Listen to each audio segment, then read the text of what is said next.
Stevie Eskinazi back here in the UK. We're in pre-season training after a winter in Sydney. Have you settled back and how's pre-season working out for you? Yeah, it's been brilliant. After my 5 days isolation, managed to pretty much crack on and get straight into some fitness testing. And then we've been incredibly fortunate to be here at MT's under the tent. I know not all counties have been so fortunate, so yeah, unbelievably lucky, and we've relished the opportunity. Your timing couldn't have been better. You escaped the UK just prior to us going into lockdown 3, arrived back in Sydney. How different were things over there? Yeah, they've looked after it really well over there. Got over there, did my 14 days quarantine, which was probably a little bit more challenging than I thought initially. And then things were pretty normal. Yeah, I was unbelievably fortunate to get over there and live, reasonably normally, and from a cricket perspective, be able to go over there and train and play as normal. So yeah, I'm very aware of how lucky I was over that period of time.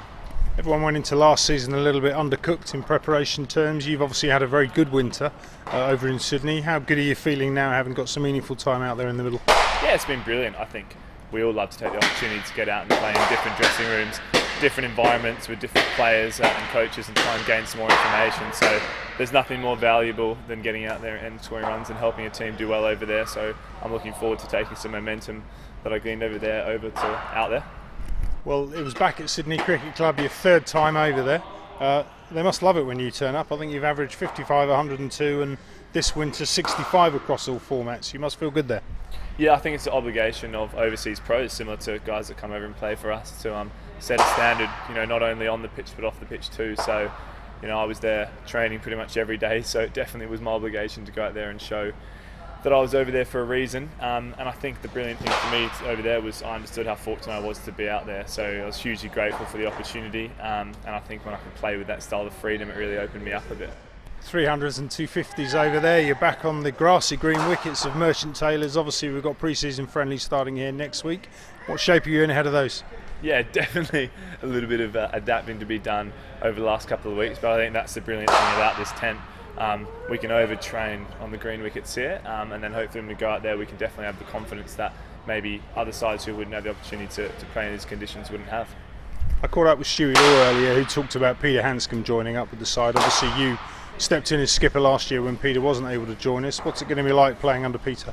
Yeah, brilliant. I've had a fair bit to do with Pete over the last year. He was incredible, albeit from a distance, in helping me take over a bit of a leadership role last year. I've only heard amazing things, and he's obviously scoring plenty of runs over there, so if I'm a Middlesex fan, I can't wait for him to get over here. Interesting change at the top of the T20 side as well. Obviously Finney stepped in for Morgie last year. Morgie was off with England. Morgie's leading us this year. That'll be interesting. Yeah, unreal. No better captain arguably who's ever played the game, particularly in white ball cricket. So we love Morgie. He's someone here who's really fitted in with the group well. He's not here as much as maybe we would like, but that's brilliant for him. But when he does come back, he brings obviously a wealth of experience, and his performances are outstanding. So yeah, we can't wait to have him back. And the way our white ball side's been shaping up the last couple of years, I wouldn't be surprised if we were pushing towards the latter stages again this year. Good to hear. Well, we've got Majid back. We last had him in 2019. The bloke bowls a whole load of mystery. Talking to Simmer, he doesn't know what he's going to bowl. He doesn't think Majid knows what he's going to bowl. So how much are you looking forward to playing with him again, and of course Mitch Marsh as well? Yeah, unbelievable. Majid, what he did for us, the 2019 campaign was unbelievable. We had played him the year before at Hampshire, and I think most of us were saying, gee, I hope we never have to face him again. So definitely rather have him in our dressing room than in someone else's. And we all know how devastating Mitch Marsh can be. Ripping lad by all accounts from all my mates back in Perth. Obviously whacks it and bowls pretty quick. So again, good signs for us. Plenty to look forward to for the year ahead. How are you hitting them now? Shockingly there.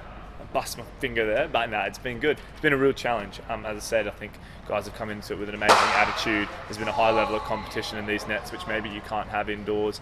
And a couple of pre-season games, some intra-squad games, I think will be raring to go come the 12th of April. Or that's when we start.